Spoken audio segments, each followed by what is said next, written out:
केसरकर शालेय शिक्षण मंत्री असताना रोहित आर्यानं उपोषण केलं होतं। सरकारने 2 कोटी थकवल्याचा रोहित आर्यानं आरोप केला होता। अनेक बैठका होऊन देखील कार्यवाही न झाल्यामुळे केसरकर यांच्या निवासस्थानाच्या बाहेरही रोहित आर्यानं उपोषण केलं होतं।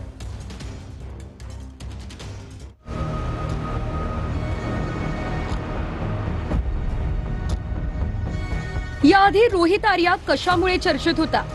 मुख्यमंत्री माझी शाळा सुंदर शाळा या अभियानातील पीएलसी स्वच्छता मॉनिटर प्रकल्पासाठी केलेल्या कामाचे सरकारने पैसे दिले नसल्याचा आरोप याआधी रोहित आर्यानं केलेला।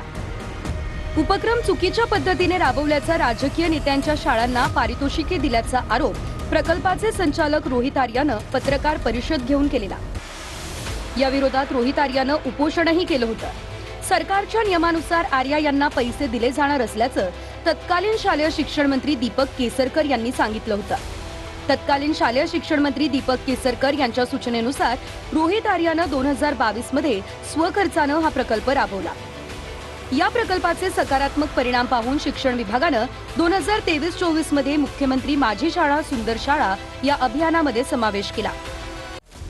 त्यासाठी 2 कोटी रुपयांची तरतूद केलेली।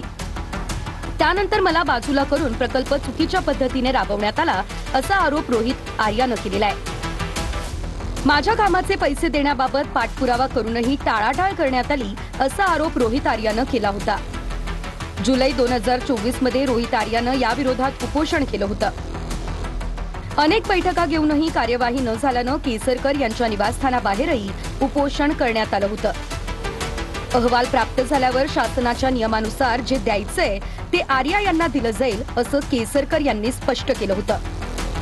अहवाल प्राप्त होईपर्यंत वैयक्तिक स्वरूपात आर्या यांना 2 धनादेश दिलेत असं केसरकर म्हणालेत। रोहित आर्या हे स्वच्छता मॉनिटर नावाचं त्यांचा एक कन्सेप्ट होता आणि आपली जी माझी शाळा सुंदर शाळामध्ये सुद्धा त्यांना काही काम देण्यात आलेलं होतं, परंतु त्या लोकांकडून त्यांनी डायरेक्ट पैसे घेतले अशा स्वरूपाचं त्यांच्याबद्दल डिपार्टमेंटचं मत होतं।